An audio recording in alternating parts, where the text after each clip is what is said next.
So we'll, yeah, Sally's going to. I think I put this together because I'm the honorary consul for Colombia. The first question was about that, but and it's a very modest position. But I think the two things that you'll get out of this presentation, I think, are first how blessed we are in this country, and secondly, the direction, the positive direction that Colombia is heading in. Anyway, how much do we know about Colombia? There it is on the map. Top of South America. Next question, next slide. So, when did it gain its independence from Spain? I've got a very senior member, the top tier of the foreign ministry here, so I have to get everything right. But well, Patrick, when do you reckon it got its independence from Spain? You can't just sit there and push buttons. I've got no idea. About 1780. 1780, that's not bad. What one? That's the closest so far, but you all have to pay if you don't get, well, let your table off unless someone gets better. 1820. 1820? No, he's still the closest. Give them the answer. 1810, so everyone else put some money in.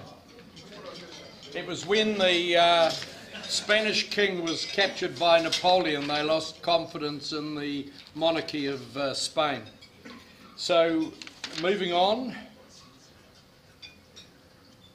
There was a country called Gran Colombia, which is what it started as. It wasn't just Colombia.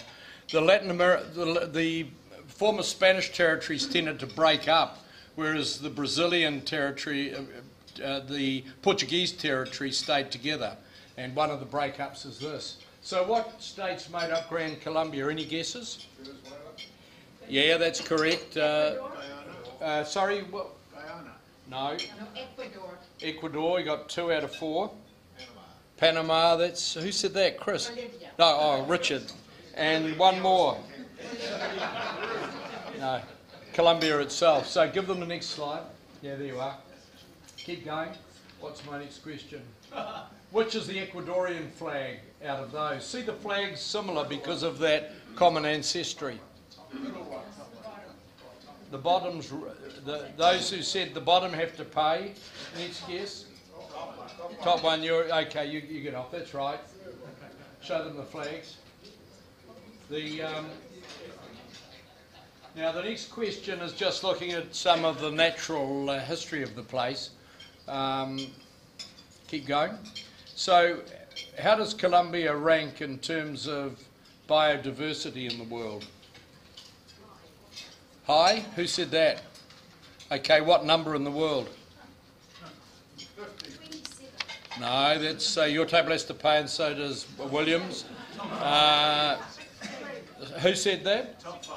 16 and... I said the top 5. Yeah, his table's exempt, the rest have to pay. And what about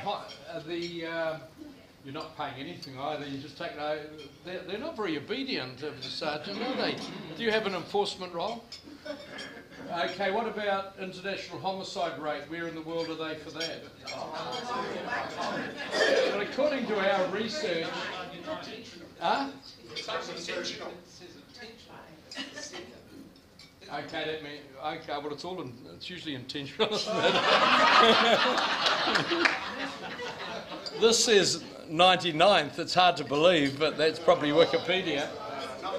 What about coffee production?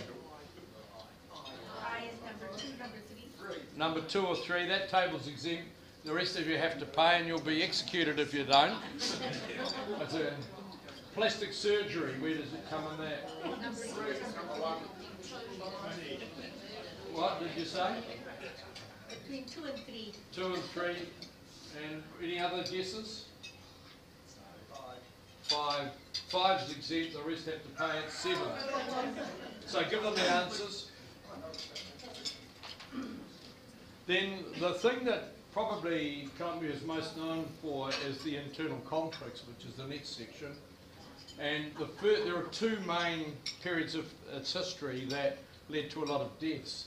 The first is called La Violencia, which began in the late 40s, and that's a picture of the sort of destruction that happened And does anyone know what started it? It was a candidate for the... Did anyone know what started that violence in the late 40s? The Honorary Consul of Wellington started. No, William. I wasn't born there. I wasn't born then. I'm a young man, William. Your table has to pay. I was, actually. But no, it was the assassination of the leader of the Liberal Party. There are two main traditional parties, and he was thought to be certain to win the elections, and sadly he was shot. So, what left-wing leader was in Bogota when that guy was shot? Has anyone got an idea? It's quite amazing, really. Who? No, it's not Bolivar. He was a bit earlier. Who said that? You're a clever man. That's actually correct. That's amazing. You've got a clever table there. Everyone else has to pay. So give the answers. What did he say, Peter? Fidel Castro. Keep going. So, yeah, that's one of the guerrilla groups, which is what we're doing next. The other main conflict started with communism in the 60s. And do you know what the names of the two main guerrilla groups were? FARC is one, yeah, that's the biggest one. It had up to 30,000 troops at one stage. And the other one is called, so you've all got to give money at some stage, please, otherwise I'll get sacked. I'll never get this job again. But the other one's called ELN. Now, does anyone know what those initials stand for?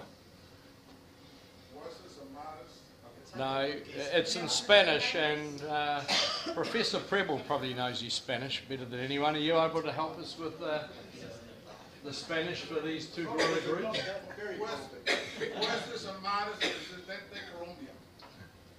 Okay, that's one. Any other ideas? So, give them the answers. Who can speak Spanish and pronounce it? Read them out. William, what do they say? And the other one? Could you lend William some glasses? Oh, you're good. That's good. So, how many people, with the first of those conflicts, the shooting of the leader of the Liberal Party, how many people do you think died following the violence that led to? 10,000, 400,000, big difference. 100,000. Yeah, you're sort of in the right order. And how many do you think were displaced? 500,000. 2 million, that's the right answer. So, and what about with the communist conflict? How many do you think died and how many were displaced for that? Similar number died and 5 million were displaced, which is pretty amazing. So those are the figures there. A lot of refugees, and New Zealand's very generously taken a lot of them. Quite a lot of Colombian refugees live here, although the tide should stem with the peace agreement, which is, I think, the next topic. So, resolution. Who was the Colombian president who negotiated the peace agreement? That's in there. Santos, so you all have to put in for that. And what did he get, what recognition did he get for it? No, he didn't get shot, he's still alive.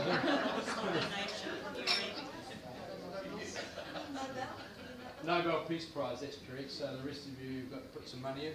So keep going, that's the leader of the FARC, by the way. So there's a peace agreement with the FARC, which is the main group, but not with ELN, which is the next one down. They haven't got an agreement with them. And the new president, who somebody suggested, you suggested, who was sponsored by Uribe, doesn't really support the peace agreement. So what am I next? I've got a couple of tailing questions, I think. Whereabouts, yeah, these are two small ones. Where was the peace agreement negotiated? What city or what country? Cuba, that's right. And the last question is, when did New Zealand open its embassy in Colombia and who is the ambassador? No, last year it was, and do you know the name of the ambassador? She's outstanding and doing a wonderful job there, really top. Couldn't ask for anyone better than the one we've got. I've met her there. She's doing a wonderful job. Do you know Lucy Duncan? So thanks very much, everyone. Thank you very much.